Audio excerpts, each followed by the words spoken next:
Hello अस्सलाम वालेकुम again I am Khadija Noor from learn with Wajid और हमारा कोर्स चल रहा है वेब डेवलपमेंट का HTML डे 4।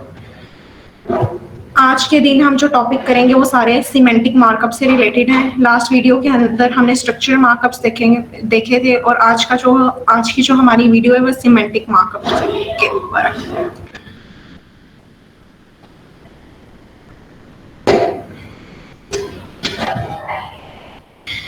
सिमेंटिक मार्कअप्स होते क्या हैं? सिमेंटिक मार्कअप्स वेब पेज के ऐसे एलिमेंट्स हैं जिनका वेब पेज के स्ट्रक्चर पे कोई इफेक्ट नहीं होता, बल्कि ये सिर्फ इंफॉर्मेशन ऐड करते हैं वेब पेज के अंदर। एक्चुअली ये जो होते हैं ना, ये स्क्रीन रीडर के लिए होते हैं और ब्राउजर को बताने के लिए होते हैं। अब स्क्रीन रीडर क्या है? स्क्रीन रीडर एक ऐसा सॉफ्टवेयर है जो कि डिसेबल पीपल के लिए बनाया गया, जो उनको वेब पेज रीड करके बताता है। अब इंटरनेशनली ये लॉ पास हो चुका है कि जो भी वेब पेज डेवलप होगा वो जो है स्क्रीन रीडर सपोर्टेड होना चाहिए। इसलिए ये जो सिमेंटिक मार्कअप्स हैं ये अब हमारी वेब डेवलपमेंट में काफ़ी इंपॉर्टेंस इख्तियार कर चुके हैं और ये HTML5 से पहले वेरिएंट में नहीं थे, इनको HTML5 में इंट्रोड्यूस कराया गया।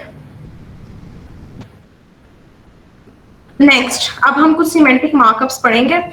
उसके अंदर सबसे पहला हमारे पास है स्ट्रॉन्ग का एलिमेंट। स्ट्रॉन्ग का एलिमेंट बिल्कुल सिमिलर है जिस तरह स्ट्रक्चर मार्कअप के अंदर बोल्ड का एलिमेंट था, और ये स्क्रीन रीडर को बताता है कि कौन सा टेक्स्ट इंपॉर्टेंट है। और इसका सिंटेक्स ये इसी तरह पेयर टैग है इसका। पहले हम इसको स्टार्ट करते हैं स्ट्रॉन्ग के साथ, इसके अंदर कंटेंट लिखते हैं और फिर इसको फॉरवर्ड स्लैश और स्ट्रॉन्ग के साथ क्लोज कर देता है। उसके बाद नेक्स्ट एलिमेंट जो हमारे पास है वो एम्फेसिस एलिमेंट है। ये जिस तरह स्ट्रक्चर मार्कअप के अंदर हमने इटैलिक का एलिमेंट पढ़ा था, इटैलिक का टैग पढ़ा था, इसका आउटपुट बिल्कुल उसके सिमिलर होता है। फर्क सिर्फ इतना है कि ये स्क्रीन रीडर को भी सपोर्ट करता है और उसे बताता है कि किस चीज पे एम्फेसिस यानी जोर देना है ताकि वो डिसेबल पीपल्स को सपोर्ट कर सके। और इसका सिंटेक्स ये EM का टैग है, ये भी एक पेयर टैग है। इसको हम ओपन करते हैं, फिर इसके अंदर जो भी कंटेंट हमने लिखना है लिख के इसको क्लोज कर देते हैं। और मैं फिर दोबारा बता रही हूँ कि ये जो दोनों टैग्स हैं ये पैराग्राफ के टैग के अंदर हम लिखते हैं, यानी HTML के डॉक्यूमेंट के बॉडी सेक्शन में। Next are quotations.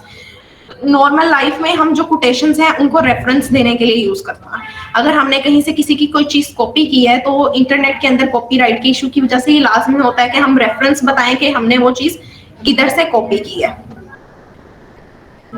अब इसका जो सिंटेक्स होता है कोटेशंस का, ये इसके दो टाइप्स होती हैं। अगर शॉर्ट रेफरेंस हमने देना है तो हम क्यू का टैग यूज करते हैं, और अगर हमने लॉन्ग रेफरेंस देना है तो हम ब्लॉक कोट का टैग यूज करते हैं। अब ये क्यू का टैग क्या करता है? ये भी पेयर टैग है। इसके अंदर हम जो भी कंटेंट लिखते हैं ना, ये उसको डबल कोटेशन मार्क्स में आउटपुट के अंदर शो करता है। और ये ब्लॉक साइड का कंटेंट का टैग क्या करता है? इसके अंदर साइट का एलिमेंट लगा के ओपनिंग टैग के अंदर हम वेबसाइट का हवाला देते हैं और फिर कंटेंट लिख के इसको क्लोज कर देते हैं। तो ये जो है ना, हम इसके अंदर जो भी टेक्स्ट लिखते हैं चाहे वो पैराग्राफ की फॉर्म में हो, उसको थोड़े राइट साइड पे अलाइन करके कोटेशन की फॉर्म में ये हमें बताता है। अब हम चलते हैं प्रैक्टिस की तरफ।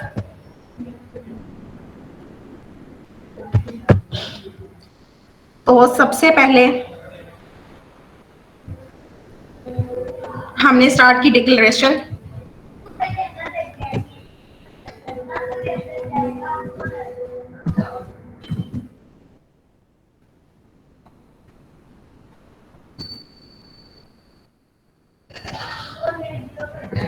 ये यहाँ पे बात याद रखनी है कि HTML जो है वो केस सेंसिटिव लैंग्वेज नहीं है, यानी ये केस इनसेंसिटिव लैंग्वेज है। इसके अंदर आप चाहे कोई लेटर बड़ा लिखें या कैपिटल लिखें या स्मॉल लिखें तो कुछ नहीं होता। ये मैंने डिक्लेरेशन की, उसके बाद हमारे डॉक्यूमेंट का आता है रूट टैग जो कि है HTML। साथ ही मैंने HTML को कर लिया क्लोज। ये कंफ्यूजन से बचने के लिए होता है बाद में कि आप साथ ही टैग्स को क्लोज करते जाए।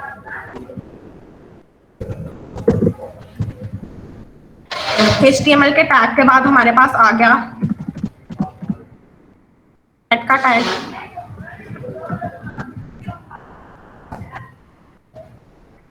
और उसके साथ ही मैंने कर लिया हेड का टैग क्लोज।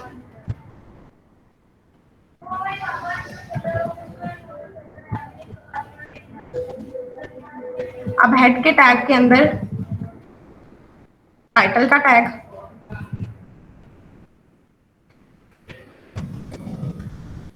ये मैं थोड़ी स्पेसिंग के साथ इसलिए लिख रही हूँ क्योंकि ये स्टाइल है लिखने का, इससे कोड की रीडेबिलिटी थोड़ी इंक्रीज हो जाती है। ये प्रैक्टिस मैंने टाइटल डाला है अपने कोड का, और ये मैंने टाइटल का टैग कर दिया है क्लोज।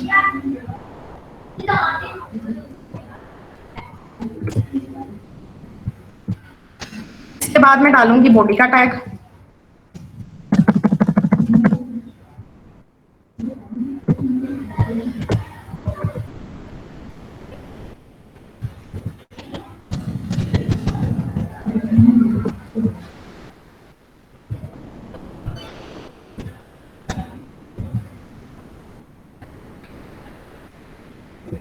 अब ये बॉडी के टैग के अंदर मैं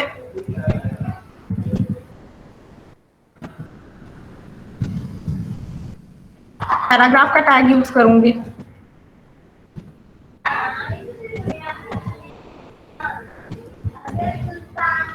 और इसके अंदर अब ये देखें, मैं लिख रही हूँ दिस इज हॉलीडे या दिस इज डेंजरस।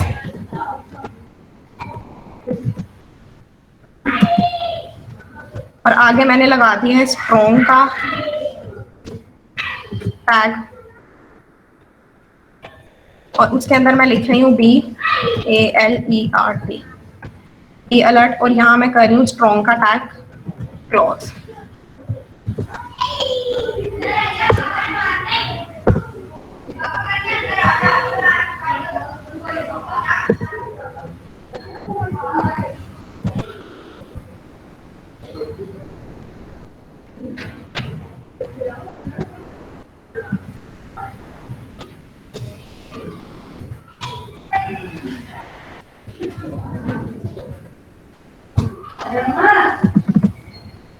इसी तरह मैंने दोबारा पैराग्राफ का टैग किया।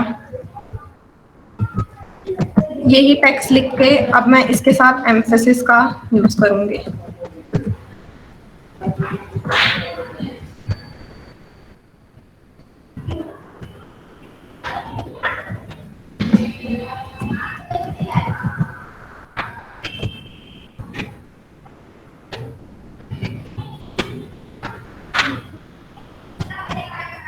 और फिर मैंने कर दिया पैराग्राफ का टैग क्लोज।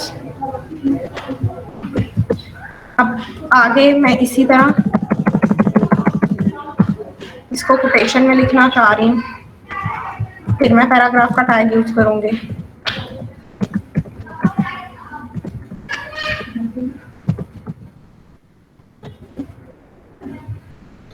ये मैं क्यू का टैग यूज कर रही हूँ।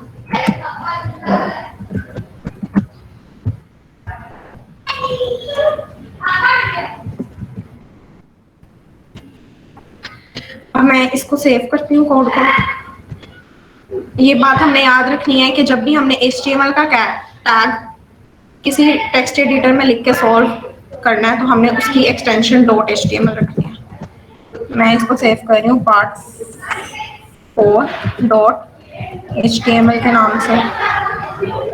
ये मैंने कर लिया इसको सेव, और अब हम करते हैं इसको ओपन।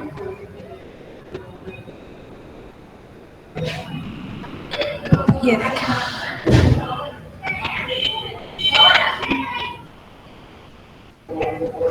ये अब मेरा डिफॉल्ट ब्राउजर, क्योंकि ये देखें ये फर्स्ट लाइन के अंदर दिस इज डेंजरस और ये स्ट्रॉन्ग की टैग की वजह से ये बोल्ड शो हो रहा है। सेकेंड लाइन में दिस इज डेंजरस, ये एम्फेसिस के टैग की वजह से ये इटैलिक शो हो रहा है, और थर्ड लाइन में दिस इज डेंजरस और क्यू के टैग की वजह से ये कोटेशन मार्क्स में शो हो रहा है। एक बार फिर मैं आपको कोड दिखाती हूँ रियल।